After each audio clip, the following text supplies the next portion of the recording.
Marťo. Chce Marťo.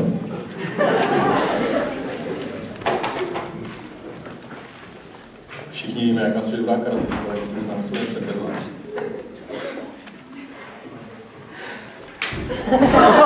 Cože?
Co zapínám třeba někoho.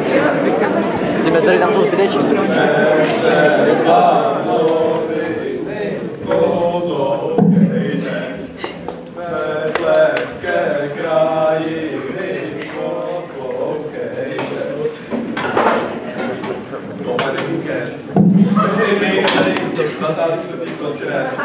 Tohle není sen.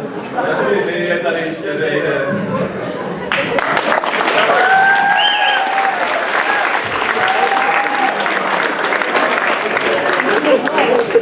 Na tom se dám. A čemu taky tam je rozpávat, to máme co? Budeme taky tam je.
přáli s královnou Zitánkou. A jak dlouho jsme čekali, že se královně narodila holčička. Krásná jako růže, a proto jsme se rozhodli, že jí dáme jméno Ludvíka. Tento den jsem pozval nejen nás, ale i naše známé sudičky, aby dali dítěti milosrdný posud a koréde, které by naši dceru učinili dobrou a laskavou. Darujte se se mnou a mojí ženou. Ano, všem moc děkujeme, že jste přišli, ale ještě tu nejsme všichni, chybí nám tady třetí sudička. Ale to nevadí, dvě sudičky zvládnou dát naší dceři posud. Dobrá, tak já tedy začnu. Vaše dcera bude krásná, milá, úžasná a bude vzorem pro všechny dívky v celém království. Vy jste na mě jako nepočkali.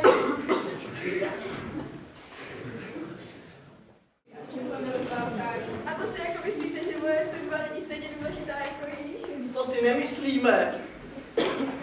To tak dobře tedy. Až vaší dceři bude 15 let, tak se přijde opřete a zemře. Ne, prosím. Prosím, neobcházej! A nebudeš kouřit počítat.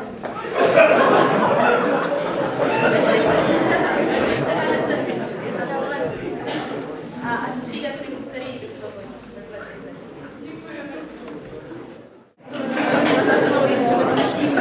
Já se tak těším na večerní tančí princi.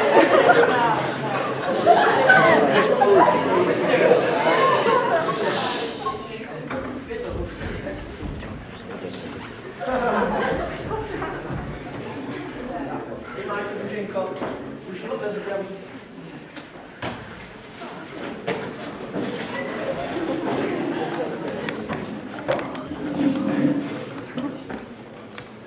Tablet.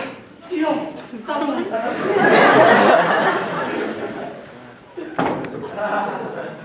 Zase, panenko. Jako každý rok. To je strašný. Všechny holky v našem království dostávají tablety. A já každý rok panenku. To je taky nespravedlivé. Pořád škola hrou, budeme se učit počítat panenky. Kolik pak má ručiček? No to je otrava, koho by to bavilo? No. Já si to ukázat. Ale tady to je.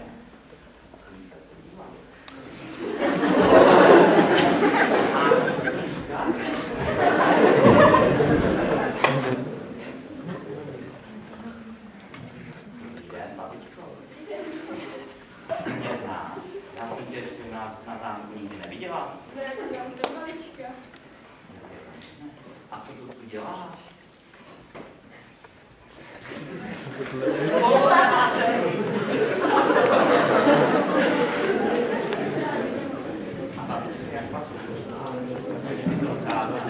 si to chci. No to ráda. Co mám dělat?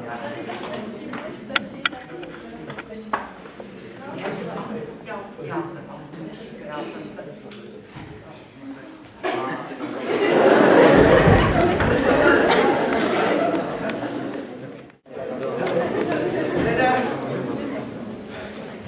Už rok tady chodím po světě a hledám nějakou pořádnou princeznu.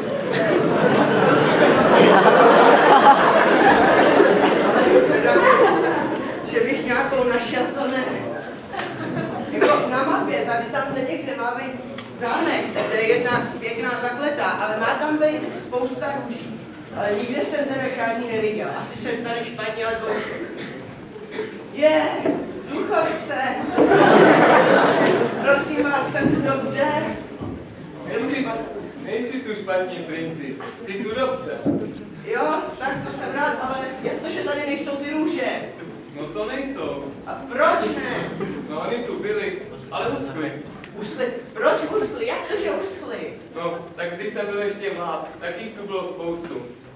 A nikdo je nechtěl zalívat, tak uschli. Takové důležité růže jste nechali uschnout. Neřeknu růže v vaší zahrádce, ale takhle důležité růže. Myslel jsem si teda, že to bude větší zábava tohle cestování, ale cestou potkávám své kuchyné trpaslíky a jednorožce. Potom dorazím na místo svých lípkou, že aspoň použiju tyhle naostřený meče, jo?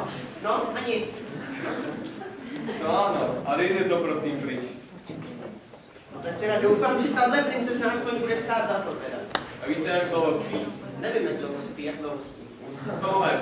100 let spí. A v kolika letech usláví? No, asi 15. 115 letá princezna. Teda tak to je co říct, ale doufám teda, že v tom spaní nezestává a že bude stejná a ne už trošku rozložená. No doufej, ale snad ano. Ale podle toho, co to pro těmi růžemi. Dobře. A budu doufat. Děkuji, nashledanou.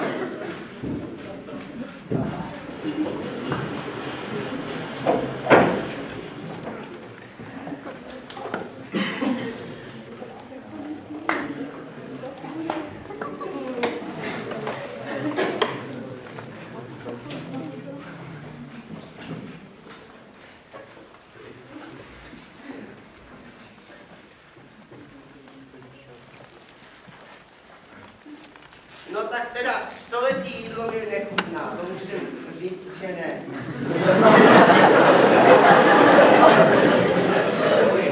No, tak doufám, že teda ta princezna bude lepší, no. Dobře.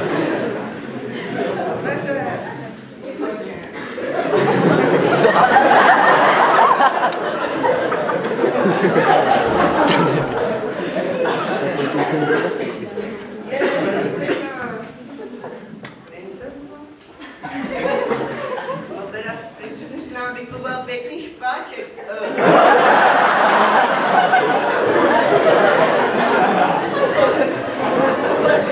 Teda to jako po mně nikdo nechtějte, na to tady nemám. Princezno, promiňte, ale já se tady skočím na vedlejší zámek, tam prej je taky určitě někdo zakletý, tak nashledanou a snad někdy jindy někdo jiný.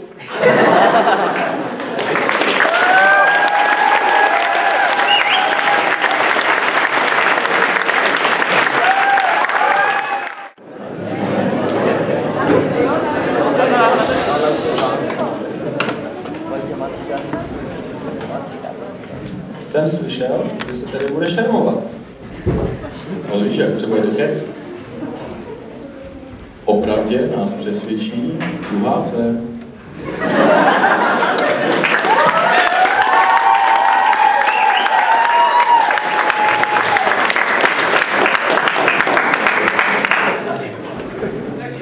Vítek Černý, Černýřka. Nejprve dovolte říct si pár slov o autorovi. Je to klučina, který má sen, a to stát se žoldákem. Bitvu oslavíme před bojem, z kalichu vína popije. Bratři, ať požehnají čepele, ať můžem umřít veselé. Děvčata, co pak vás neláká, potěšit před bojem žoldáka, radši mu nadě této volky, když chuť by neměl na holky. Hej, hola, padl už první vál, přední boj těli ho zasypal. S pravdou, co vítězí nad falší, hrabem se zbytečně na další. Za Boha, za žol, za víru, ať ve Flandrech nebo v Alžíru, a pod Karlem nebo s Filipem je další bál dosype.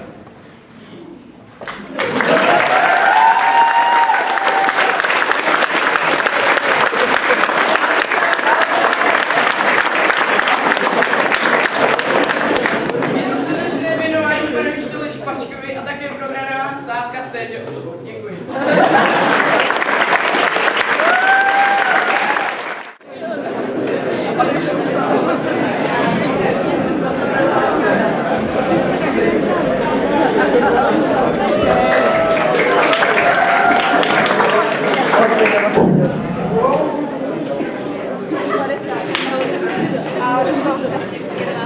Každý ví, že naše třída, 4A, je nejlepší ve všech sportech, včetně gymnastiky.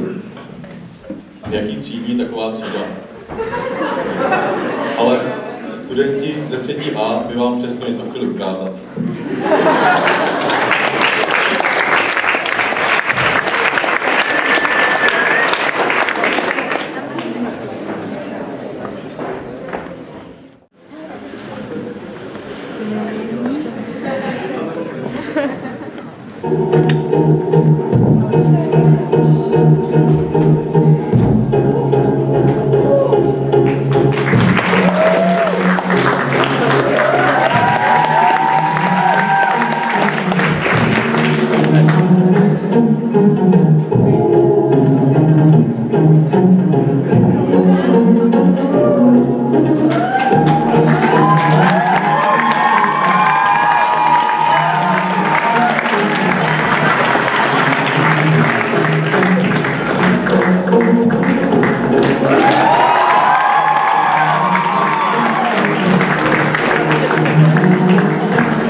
něhy, dobrodružství, odhodlání, ženské krásy, a to v podání 6C. Říkám něco do Dušo?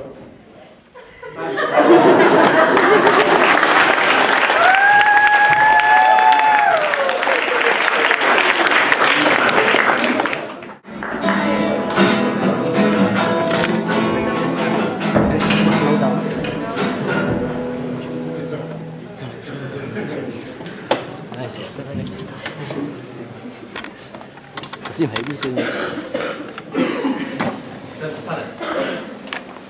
Kit psanec. A povím vám příběh o lásce, o smrti, o pomstě. Měl jsem krásné dětství.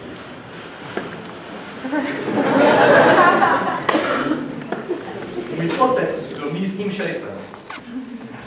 Čestný muž, který zavřel nejednoho ledváka.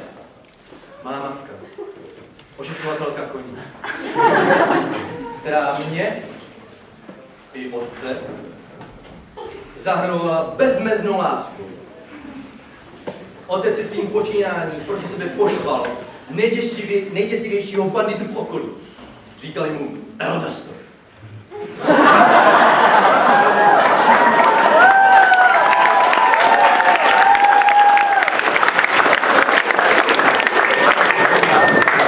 Bez výčitek zabil mé rodiče přímo před mýma očima.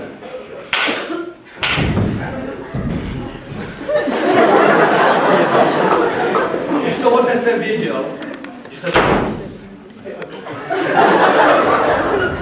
A začal jsem na sobě tvrdě pracovat.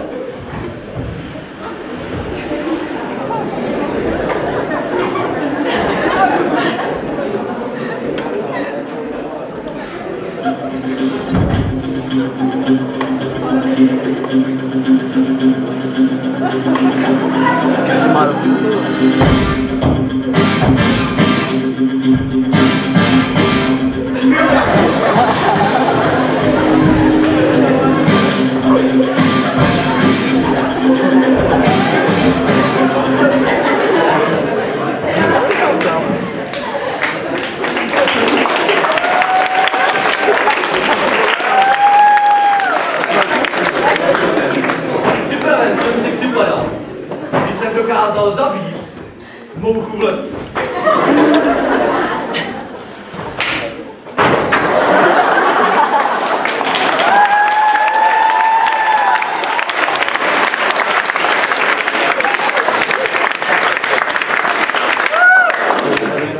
A tak jsem se vydal na svou cestu za pomstou.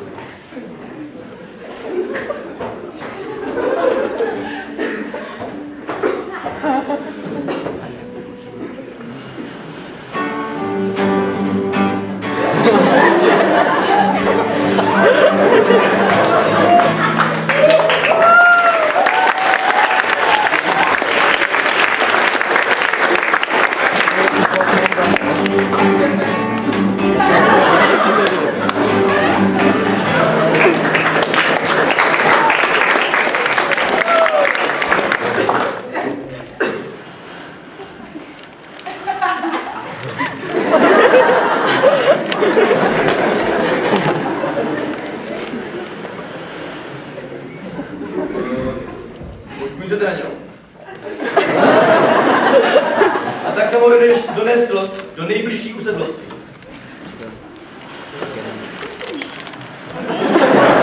Rozrazil jsem dveře a spatřil ji.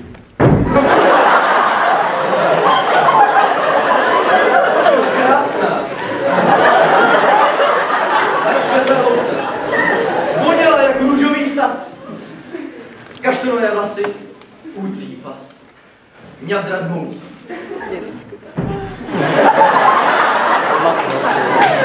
Ošetřil mého koně.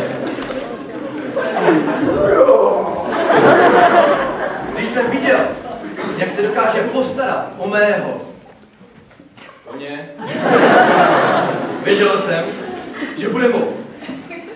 Musel jsem však zjistit, zda mé city opětuje.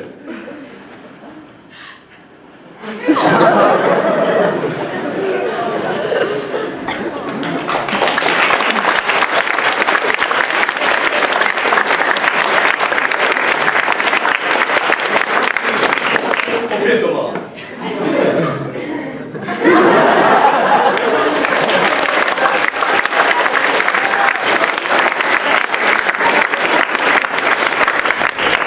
Našel jsem svou lásku, ale aby byl šťastný, musel jsem dokonat svou pomstu.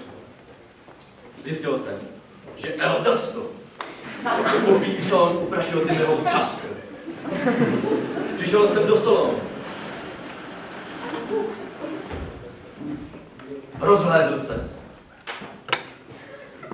Ale Eldasta jsem nikdy neviděl. Dal jsem si jeho. 2. 3. 4. Rychlý whisky. A musel jsem.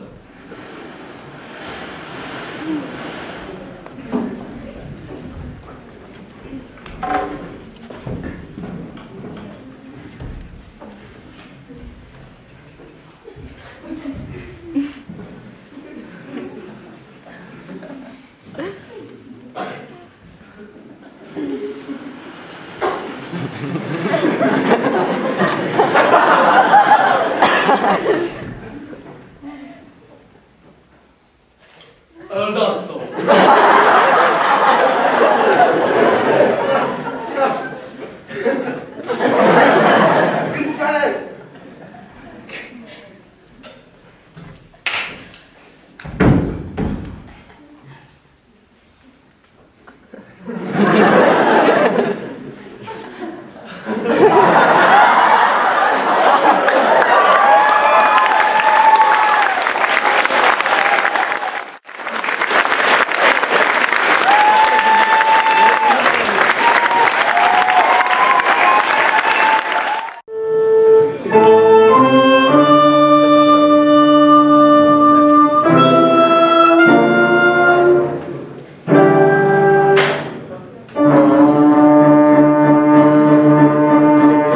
Žáček, mosty. Proč stavění lidé mosty přes řeku, aby měl člověk blíž k člověku.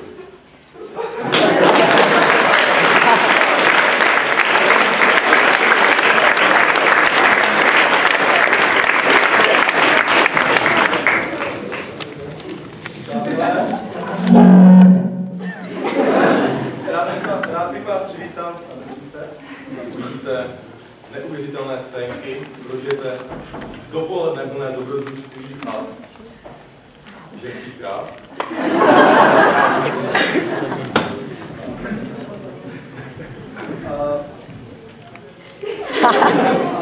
Rád bych teďka předal slovo panu řediteli.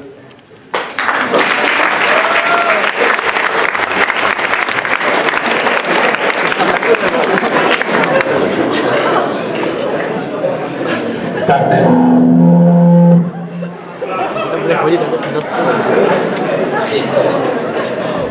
Poslední slovo roku 2013. Chci vám všem poděkovat, chci vám všem popřát krásné Vánoce, hodně úspěchů do nového roku. Chci především popřát hodně štěstí maturantům, na které čeká těžká zkouška a obtížná část přijímacího řízení na vysoké školy, ale především chci poděkovat všem, kteří bojovali a bojují o naši školu. Chci poděkovat všem studentům za podporu, za organizaci petice, která byla velmi úspěšná, zúčastnilo se jí, podepsalo jí hodně lidí.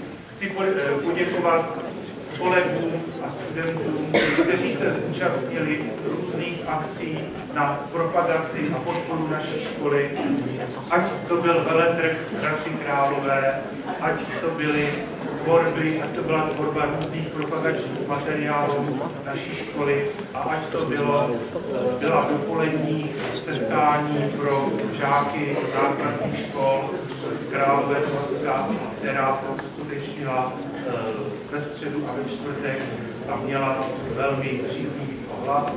A poslední akcí, která podpořila naši školu, bylo dnešní hudební vystoupení, zpívání koled na náměstí. Doufám, že se z této příjemné a milé akce stane pravidelná tradice a jistě podpoří dobré jméno naší školy.